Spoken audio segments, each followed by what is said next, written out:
ഇവിടേക്ക് എഡിറ്റിങ്ങിന് ആവശ്യമായ ഫയലുകൾ നമുക്ക് കൊണ്ടുവരേണ്ടതുണ്ട്. ആവശ്യമായ വീഡിയോകളോ ഫോട്ടോകളോ ഇവിടേക്ക് കൊണ്ടുവരുന്നതിന് വേണ്ടിയിട്ട് നേരത്തെ നാം പരിചയപ്പെട്ടിട്ടുള്ള മീഡിയ എന്ന് പറയുന്ന ബട്ടണിൽ ക്ലിക്ക് ചെയ്യുക. അപ്പോൾ നമ്മുടെ ഫോണിൻ്റെ ഗാലറി നമുക്ക് കാണാൻ കഴിയും. നേരെ ഗാലറിയിലേക്കാണ് ഓപ്പൺ ആവുക. അവിടെ നാം ചെയ്യേണ്ടത് നമുക്ക് ഏതൊക്കെ ഫയലുകളാണ് ആഡ് ചെയ്യാനുള്ളത് എന്ന് നാം ആ ഫയലുകളിൽ ടച്ച് ചെയ്ത് കൊടുക്കുക. ഞാനിവിടെ 2 വീഡിയോസ് ഇവിടേക്ക് ആഡ് ചെയ്തിട്ടുണ്ട്. ഇങ്ങനെ ഫയലുകൾ ആഡ് ചെയ്തതിന് ശേഷം സ്ക്രീനിൻ്റെ വലതുവശത്ത് മുകളിലായി കാണുന്ന ശരി അടയാളത്തിൽ ടച്ച് ചെയ്യണം. ഇപ്പോൾ നമുക്ക് എഡിറ്റ് ചെയ്യേണ്ട ഫയലുകൾ നമ്മുടെ പ്രൊജക്റ്റ് വിൻഡോയിലേക്ക് വന്നിട്ടുണ്ട്. ഇനി നമുക്ക് വീഡിയോയുടെ ആവശ്യമില്ലാത്ത കുറച്ച് ഭാഗം കട്ട് ചെയ്ത് മാറ്റേണ്ടതുണ്ട്. അതിനായി എന്ത് ചെയ്യണം എന്നാണ് ഇനി നാം മനസ്സിലാക്കുന്നത്.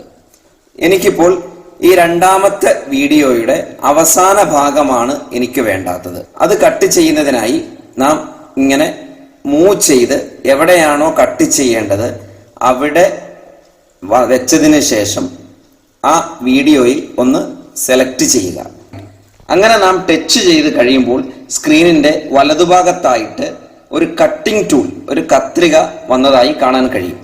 അപ്പോൾ കട്ട് ചെയ്യേണ്ട ഭാഗം കൃത്യമായി വെച്ചതിന് ശേഷം കത്രികയിൽ നാം ടച്ച് ചെയ്യുക. അപ്പോൾ ട്രിം ആൻഡ് സ്പ്ലിറ്റ് എന്ന് പറഞ്ഞുകൊണ്ട് ഒരു വിൻഡോ വരികയും അവിടെ 4 ഓപ്ഷനുകൾ നമുക്ക് കാണുകയും ചെയ്യാം. ഒന്നാമതായിട്ട് trim to left of play head, അടുത്തത് trim to right of play head, നമ്മുടെ വീഡിയോയുടെ വലതുഭാഗം ഒഴിവാക്കുകയും ഇടതുഭാഗം അവശേഷിക്കുകയും ചെയ്യുന്നതിന് വേണ്ടിയിട്ടാണ്. മൂന്നാമതായി സ്പ്ലിറ്റ് അറ്റ് പ്ലേ ഹെഡ് എന്ന് കാണാം. അത് 2 ഭാഗങ്ങളും വീഡിയോയുടെ അവിടെ അവശേഷിക്കും. ആ 2 വീഡിയോയ്ക്ക് നടുവിൽ നമുക്ക് എന്തെങ്കിലും ഒരു വീഡിയോയോ ഫോട്ടോയോ ആഡ് ചെയ്യുന്നതിന് വേണ്ടിയിട്ടാണ് അത് ഉപയോഗിക്കുക. 4ാമത്തത് എക്സ്ട്രാക്ട് ഓഡിയോ എന്നതാണ്. അതായത് നമ്മുടെ വീഡിയോയിൽ നിന്നും ഒരു ഓഡിയോ വേർതിരിച്ച് എടുക്കുന്നതിനുള്ള ഒരു ടൂളാണ്. അത് നമുക്ക് പിന്നെ പരിചയപ്പെടാം. അപ്പോൾ എനിക്ക് ഈ 2ാമത്തെ വീഡിയോയുടെ അവസാന ഭാഗമാണ് വേണ്ടാത്തത്. അപ്പോൾ അത് കളയുന്നതിനായിട്ട് 2ാമത്തെ trim to right of play head എന്നത് ടച്ച് ചെയ്യുന്നു.